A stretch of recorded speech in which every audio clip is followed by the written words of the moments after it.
ਪੰਜਾਬ ਦੇ ਸਿਰ ਚੜੀ ਕਰਜ਼ੇ ਦੀ ਪੰਡ ਹੁਣ ਹੋਰ ਭਾਰੀ ਹੋ ਚੁੱਕੀ ਹੈ ਤੇ ਪੰਜਾਬ ਸਿਰ ਕਰਜ਼ਾ 4 ਲੱਖ ਕਰੋੜ ਤੋਂ ਪਾਰ ਕਰ ਚੁੱਕਿਆ ਹੈ। ਅੰਕੜੇ ਦੱਸਦੇ ਨੇ ਕਿ ਇਹ ਕਰਜ਼ਾ ਸਾਲ ਬੀਤਦਿਆਂ 4,17,000 ਕਰੋੜ ਤੋਂ ਪਾਰ ਕਰ ਜੂਗਾ ਤੇ ਜਦੋਂ ਤੱਕ ਇਸ ਆਮ ਆਦਮੀ ਪਾਰਟੀ ਦੇ ਕਾਰਜਕਾਲ ਦਾ ਅੰਤ ਹੋਣਾ, ਜਦੋਂ ਤੱਕ ਇਹਨਾਂ ਨੇ ਸੱਤਾ ਦੇ ਵਿੱਚੋਂ ਜਾਣਾ, ਤਾਂ ਉਦੋਂ ਤੱਕ ਇਹ ਜਿਹੜਾ ਕਰਜ਼ਾ ਹੈ ਤਕਰੀਬਨ 4.5 ਲੱਖ ਕਰੋੜ ਨੂੰ ਵੀ ਪਾਰ ਕਰ ਸਕਦਾ ਹੈ।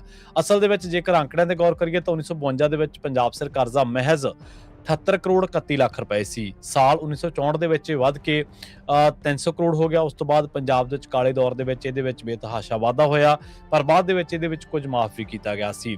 ਸਾਲ 2007 ਦੇ ਵਿੱਚ 2007 ਦੇ ਵਿੱਚ ਜਦੋਂ ਅਕਾਲੀ ਦਲ ਦੀ ਸਰਕਾਰ ਬਣੀ ਸੀ ਤਾਂ ਪੰਜਾਬ ਸਿਰ ਕਰਜ਼ਾ 56,982 ਕਰੋੜ ਰੁਪਏ ਦਾ ਸੀ, ਜਿਹੜਾ ਕਿ ਸਾਲ 2017 ਦੇ ਵਿੱਚ ਯਾਨੀ ਕਿ ਅਕਾਲੀ ਦਲ ਦੇ 10 ਸਾਲਾਂ ਦੇ ਕਾਰਜਕਾਲ ਦੇ ਵਿੱਚ ਵੱਧ ਕੇ ਇਹ ਤਕਰੀਬਨ 1,82,000 ਕਰੋੜ ਹੋ ਗਿਆ, ਯਾਨੀ ਕਿ 1.25 ਲੱਖ ਕਰੋੜ ਦਾ ਇਹਦੇ ਵਿੱਚ ਵਾਧਾ ਹੋਇਆ।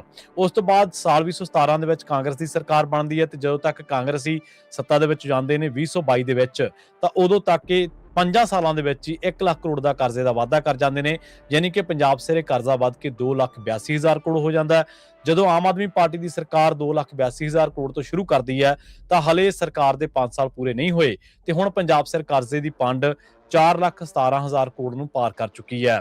ਇਹ ਉਮੀਦ ਹੈ ਕਿ ਸ਼ਾਇਦ ਆਮ ਆਦਮੀ ਪਾਰਟੀ ਦੇ ਕਾਰਜਕਾਲ ਦੇ ਵਿੱਚ ਹੀ 4.5 ਲੱਖ ਕਰੋੜ ਨੂੰ ਪਾਰ ਕਰ ਜਾਊਗਾ। ਪਾਰਟੀਆਂ ਬੇਸ਼ੱਕ ਜਿੰਨੀਆਂ ਵੀ ਆਈਆਂ ਨੇ ਹੁਣ ਤੱਕ ਉਹਨਾਂ ਨੇ ਕਰਜ਼ੇ ਤੇ ਸਿਆਸਤ ਜ਼ਰੂਰ ਕੀਤੀ ਹੈ, ਪਰ ਕਰਜ਼ੇ ਦਾ ਹੱਲ ਕੋਈ ਨਹੀਂ ਕੀਤਾ। ਇੱਕ ਪਾਸੇ ਚੀਮਾ ਸਾਹਿਬ ਕਹਿ ਰਹੇ ਸੀ ਅਸੀਂ ਕਰਜ਼ਾ ਲਾਇਆ, ਪਰ ਦੂਜੇ ਪਾਸੇ ਇਹ ਵੀ ਕਹਿ ਰਹੇ ਸੀ ਕਿ ਕਰਜ਼ਾ ਲਾਉਣ ਦੇ ਲਈ ਅਸੀਂ ਹੋਰ ਕਰਜ਼ਾ ਚੱਕਿਆ।